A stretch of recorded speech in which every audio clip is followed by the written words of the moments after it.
The Interministerial Committee on Mining is proposing a ban on the use of Chamfang alluvial mining machines. This proposal was contained in the draft Ministerial Committee report on mining to help deal with the menace. A bill detailing this and other measures is expected to be sent to Parliament for consideration. Secretary to the committee, William Bisu, says the move will help protect water bodies and guide against alluvial mining. Nanaya Ojima reports.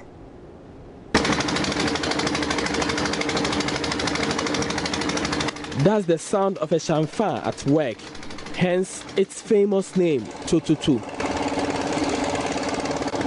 The machine is made up of an engine and a couple of wooden planks with barrels and holes beneath, allowing it to float and dig sand from the waterbed.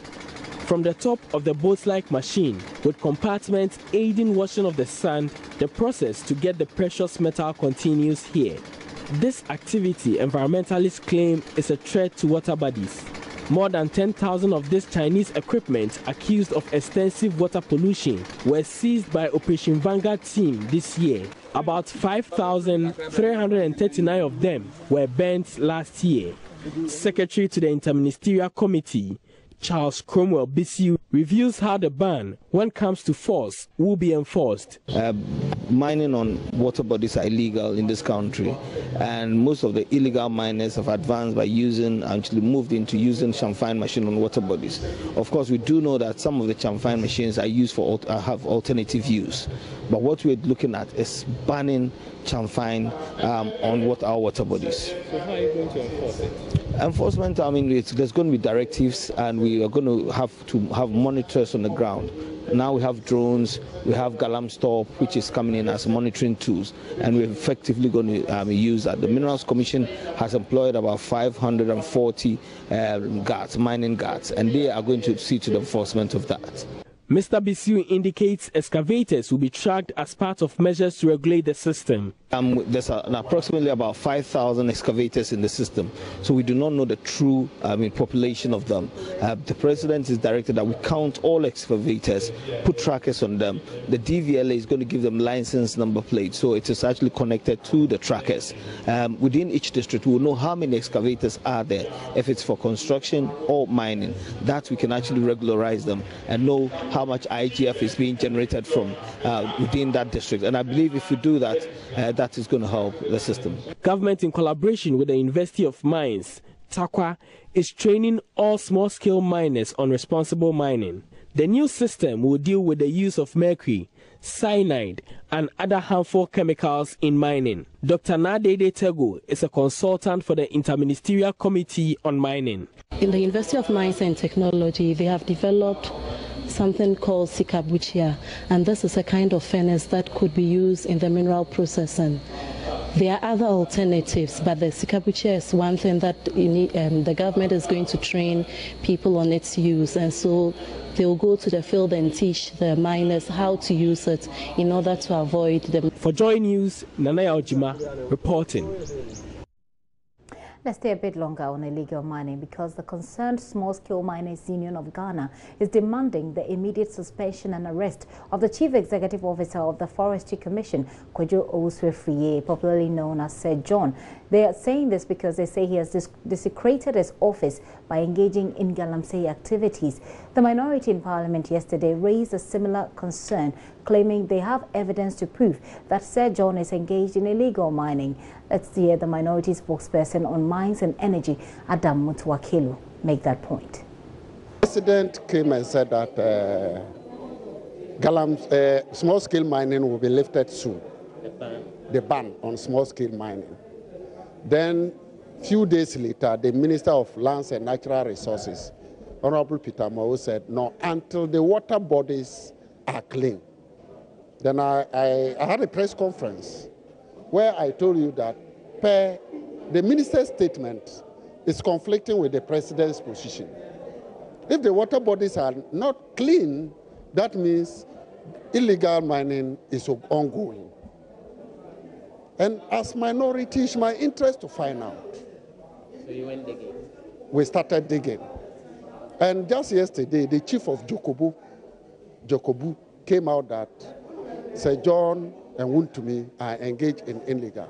And our own investigations indicates that the CEO of the Forestry Commission put out a billboard, a post that this area is for reclamation.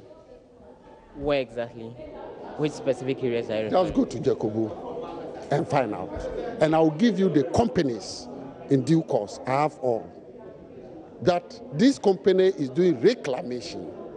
You go in there, they are doing mining.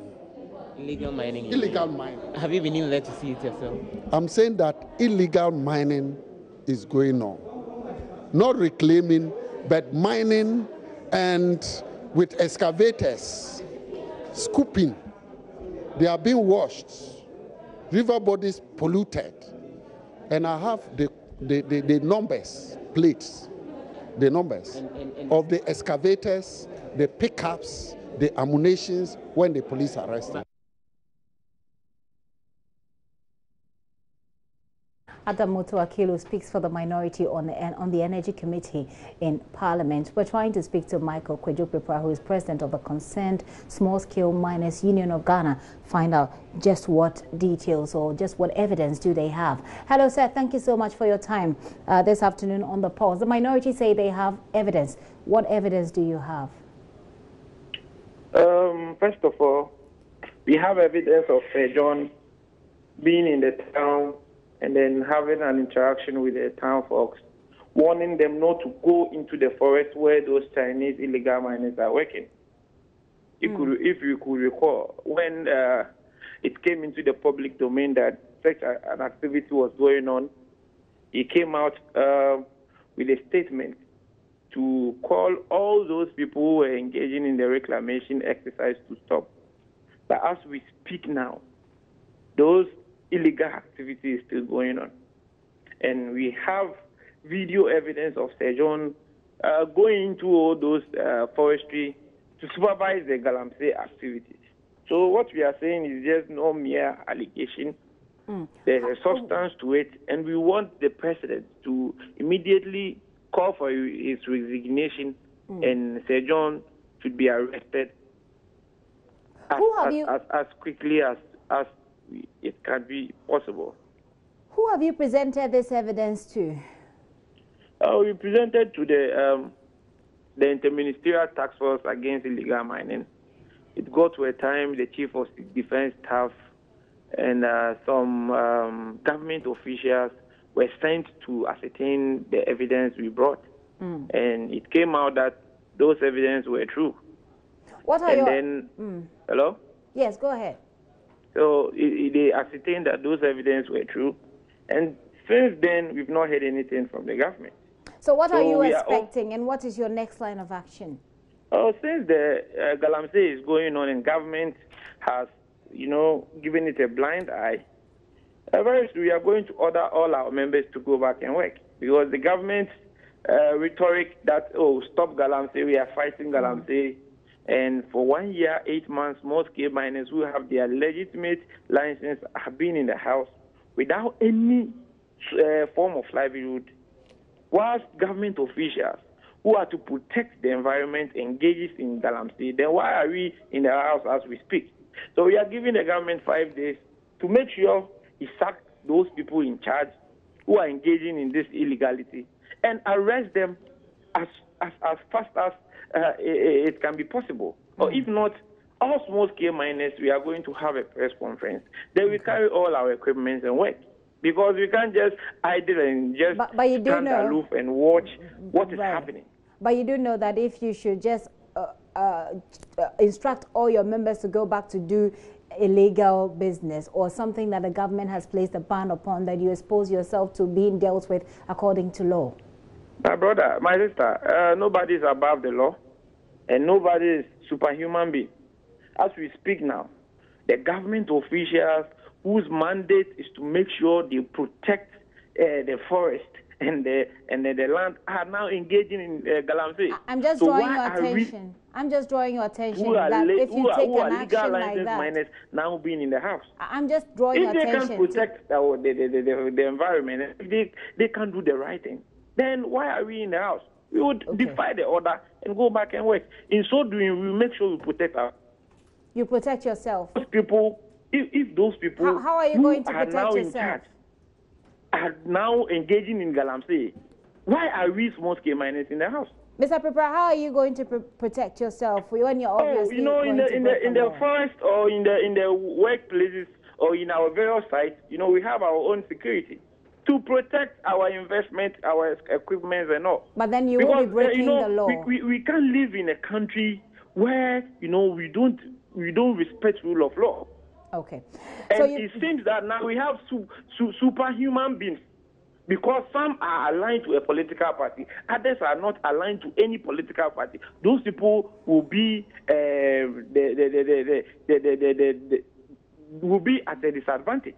That is what we are talking about. So if the government won't respect the rule of law, and if Sir John and co want to respect the rule of law, and they can do anything they want, then it means if leaders feel, people will lead. We will not sit down and then die out of anger. We will not sit down and die out of frustration. We will not sit down and die out of death. We will go back and work. We are giving the government 5 days. And you will hear from us. So the 5-day begins from today? Yes, please. Thank you so much for your time, sir, this afternoon. Kojo Prepra, Michael Kojo Prepra is the president of the Concerned Small-Scale Miners. They're actually threatening that should government not respond to their petition to sack the Forestry Commission chief executive, they are going to mobilize the people to go back to mining, even though government has banned it. In the meantime, the chief executive himself, Sir John, has been responding to this. He dismissed the allegation, and he says that some small-scale miners and traditional authorities, even though they are accusing him, that they have no evidence against him. No, there's no truth whatsoever in that. These allegations have been going around by people whose interest appears to me to be no different from what the Forestry Commission intends doing. That is to say that it is coming from people who are galamsey people and whose interest is to be allowed to get into our forest with a view to mining. And so having stopped them from going there and having had people reclaiming the land for purposes of reforestation, they are hell-bent on to destroy especially my image, and with a view to maybe driving us out of the area to enable them get back.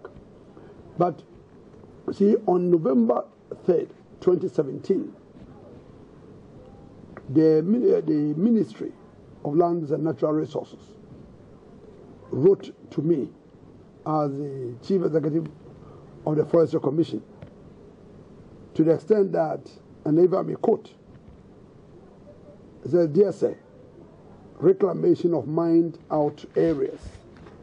Information reaching this ministry indicates that as a result of the clampdown of galamsey activities, a number of uncovered mining pits are scattered all over, including forest reserves. Some chiefs have written to complain that these have become death traps in their communities."